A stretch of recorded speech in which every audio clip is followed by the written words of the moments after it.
Cette semaine, la plupart des gens continueront à vivre comme d'habitude. Cela signifie que la vérité sur ce qui se passe passera inaperçue pour presque tout le monde, sauf pour vous. La Lune tire des ficelles que vous ne pouvez pas voir, mais qui affecteront tout ce que vous faites. Ce n'est pas une semaine comme les autres. C'est une semaine où des forces subtiles et invisibles réalignent tranquillement l'énergie autour de nous. La Lune est un orbe brillant auquel nous ne prêtons souvent pas attention. Mais elle travaille en coulisses, canalisant les émotions, influençant les décisions et préparant le terrain pour des événements qui peuvent affecter le reste de l'année. La deuxième semaine de janvier n'est pas une coïncidence.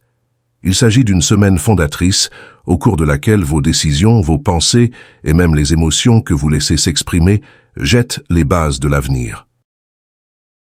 Et voici le meilleur. La Lune joue un rôle discret mais essentiel. Vous ne remarquerez peut-être pas directement son influence, mais si vous y regardez de plus près, vous commencerez à la ressentir. C'est le moment d'être attentif. Si vous ratez ce moment, vous risquez de manquer une occasion rare de vous mettre au diapason de forces plus grandes que vous ne pouvez l'imaginer. Bienvenue dans la semaine où les promesses du nouvel an commencent à se fissurer et où les doutes commencent à s'insinuer dans votre âme. La première semaine de janvier est toujours synonyme de feu d'artifice et de détermination, lorsque tout semble possible. Mais c'est ici, au cours de la deuxième semaine, que commence la véritable épreuve. C'est le moment du syndrome de la deuxième semaine. Les doutes, la fatigue, les murmures silencieux qui demandent « serais-je à la hauteur ?» Et c'est là que le bas blesse. Vous n'êtes pas le seul concerné. Ce changement n'est pas aléatoire. Il fait partie d'un flux et d'un reflux énergétique subtil. La Lune, qui entre dans sa phase de premier quartier, crée une tension dynamique. Elle intensifie la lutte entre vos aspirations et vos doutes. Ce n'est pas une mauvaise chose. C'est une sorte de recalibrage. Faites une pause cette semaine. Voyez ce qui fonctionne et ce qui ne fonctionne pas. L'énergie de la Lune vous offre un bouton de réinitialisation si vous êtes prêt à l'utiliser. Définissez vos intentions, revoyez vos objectifs et rappelez-vous pourquoi vous avez commencé. Cette semaine, il ne s'agit pas de prouver quoi que ce soit à qui que ce soit, mais de trouver un nouveau rythme. La question est de savoir si vous vous laisserez envahir par cette énergie ou si vous l'utiliserez pour vous élever. La Lune ne prendra pas les décisions à votre place, mais elle est là pour vous, vous poussant et renforçant vos choix. Votre corps sait déjà des choses que votre esprit n'a pas encore remarquées. L'hydratation n'est pas seulement un conseil de santé cette semaine, c'est une nécessité vitale. Avez-vous remarqué que vous avez soif plus souvent que d'habitude ces derniers temps?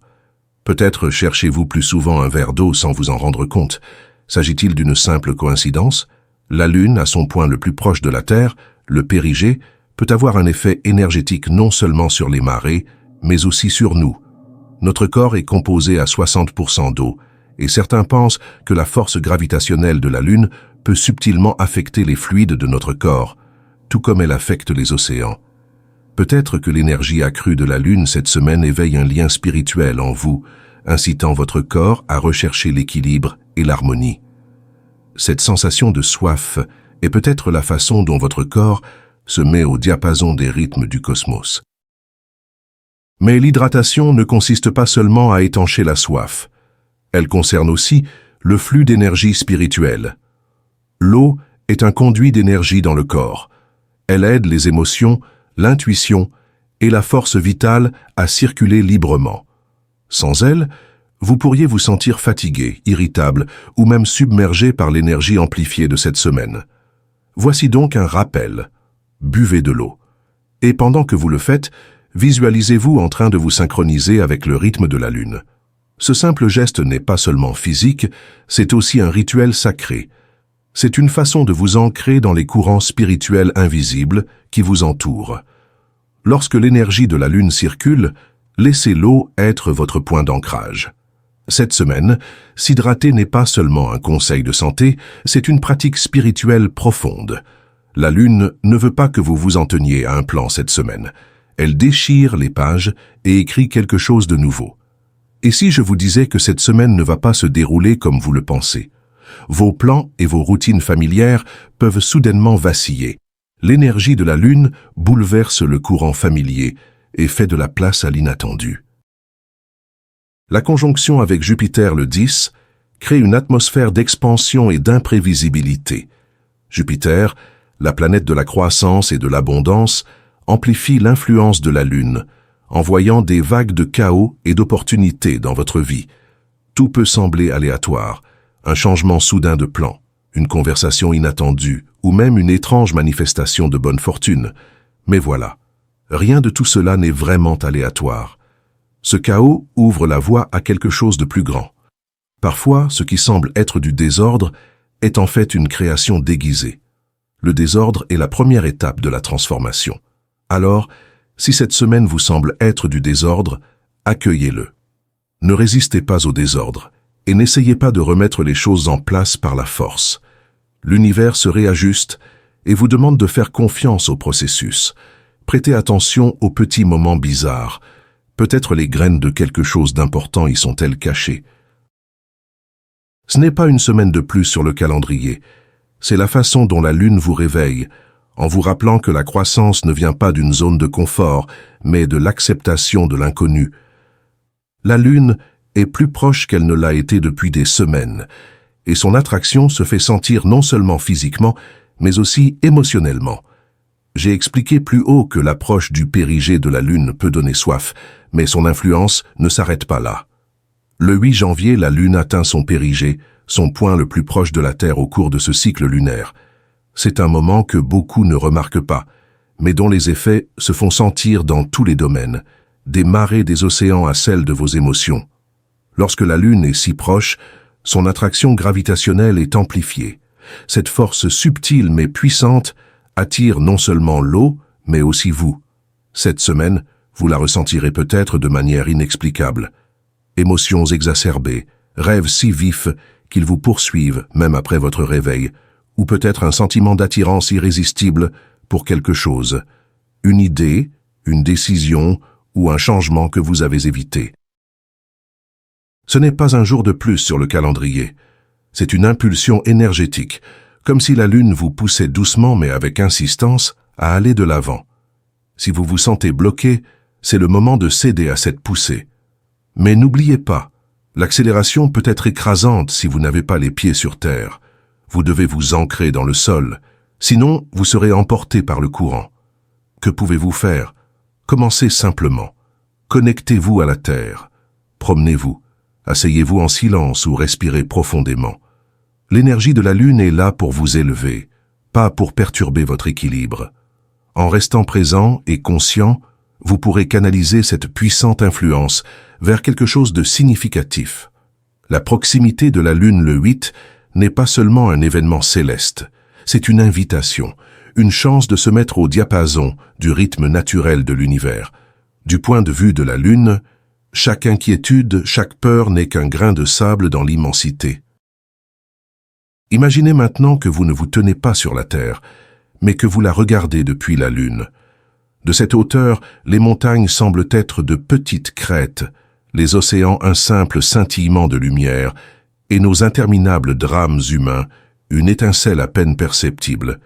Il est étonnant, n'est-ce pas, de réaliser que chaque tension, chaque querelle, chaque inquiétude nocturne est si petite lorsqu'elle est vue de loin. La Lune, immuable et tranquille, veille sur nous tandis que nous vaquons à nos occupations, absorbés par des choses qui, dans un an, ou peut-être même dans une semaine, n'auront plus d'importance. La perspective ne diminue pas vos problèmes, elle en montre l'ampleur. Cette semaine, alors que la présence de la Lune se renforce, elle nous invite à prendre du recul. Qu'est-ce qui vous accapare en ce moment? Qu'est-ce qui prend de la place dans votre esprit et votre cœur? Essayez de le regarder avec les yeux de la Lune. Si vous prenez suffisamment de distance, vous vous rendrez peut-être compte que ce qui semble être le chaos n'est qu'une pièce d'un puzzle bien plus grand et bien plus beau. Et voici le secret. Le rythme régulier de la Lune nous rappelle que rien ne reste inchangé. La marée monte, la marée descend. La Lune se lève, la Lune s'éteint. Tout ce que vous vivez fait partie du flux. Cette semaine, prenez un peu de recul, non pas pour fuir, mais pour gagner en clarté. Croyez que le point de vue de la Lune n'est pas celui de l'indifférence, mais celui d'une sagesse tranquille, Parfois, prendre du recul est la meilleure chose à faire.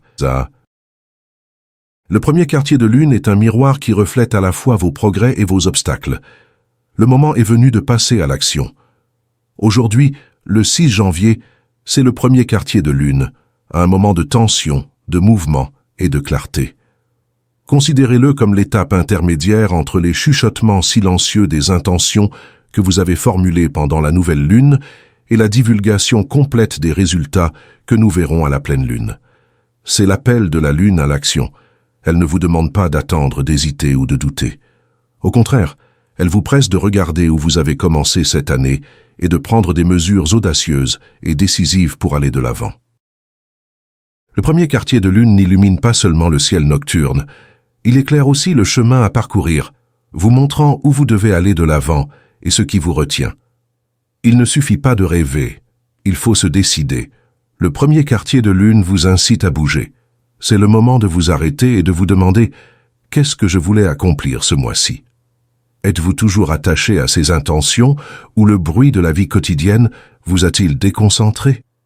Utilisez l'énergie du premier quartier de lune aujourd'hui pour dissiper le brouillard et vous recentrer. Il ne s'agit pas seulement de progrès, il s'agit de bouger. Les petits pas volontaires de cette semaine peuvent créer des vagues de changement dans les semaines à venir. Musique. Lorsque la lune rencontre Jupiter, l'univers murmure « Rêvez, plus grand ». Le 10 janvier, la lune rencontre Jupiter dans une union céleste que l'on ne peut s'empêcher de qualifier de magique. Jupiter, la planète de l'expansion, de l'abondance et de l'optimisme, s'unit à l'énergie émotionnelle et intuitive de la lune. Ensemble, ils créent une puissante invitation à grandir, à rêver et à aspirer à plus que vous ne pourriez jamais imaginer.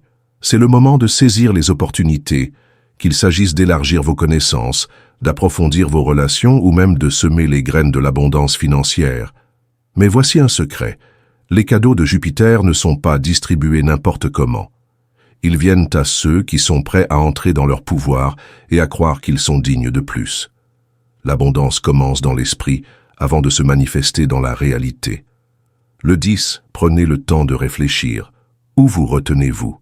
Dans quel domaine de votre vie pourriez-vous vous permettre de grandir, de vous étendre, de croire en plus? Cette conjonction lunaire n'est pas seulement un spectacle cosmique.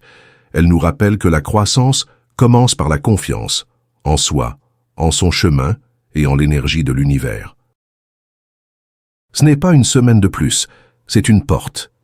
La question est de savoir si vous la franchirez. Au fil de la semaine, vous serez peut-être tenté d'ignorer les événements lunaires, le premier quartier de lune, le périgée de la lune, la conjonction de la lune avec Jupiter, et de les considérer comme de simples phénomènes célestes. Mais soyons clairs, il ne s'agit pas d'une semaine ordinaire. Chaque phase et chaque alignement sont porteurs d'une invitation, d'une vague d'énergie que vous pouvez soit saisir, soit ignorer. Et c'est là le véritable danger de l'ignorer. Il ne s'agit pas d'une semaine passive où tout se met en place facilement. C'est une semaine active qui exige quelque chose de vous. Les opportunités ne frappent pas toujours fort à la porte. Parfois, elles chuchotent, et vous devez entendre ce chuchotement. Nous nous trouvons actuellement à un moment clé. La deuxième semaine de janvier est un carrefour, le point où vos intentions s'enracinent, ou s'estompent. L'énergie lunaire de cette semaine n'est pas un simple phénomène passager. Elle travaille en coulisses, déclenchant des émotions, influençant des choix et préparant le terrain pour des percées. Si vous vous sentez anxieux ou si vous avez l'impression que quelque chose ne va pas, ne l'ignorez pas. Cet inconfort peut être le coup de pouce dont vous avez besoin pour vous réajuster. Si vous êtes toujours en train de lire, je vous remercie de votre attention. Si vous avez apprécié le contenu et que vous souhaitez en voir plus, cliquez sur le bouton « S'abonner ». Votre soutien est très apprécié. Faites part de vos réflexions et de vos expériences dans les commentaires ci-dessous. À la prochaine fois. Prenez soin de vous et abonnez-vous pour plus de contenu utile.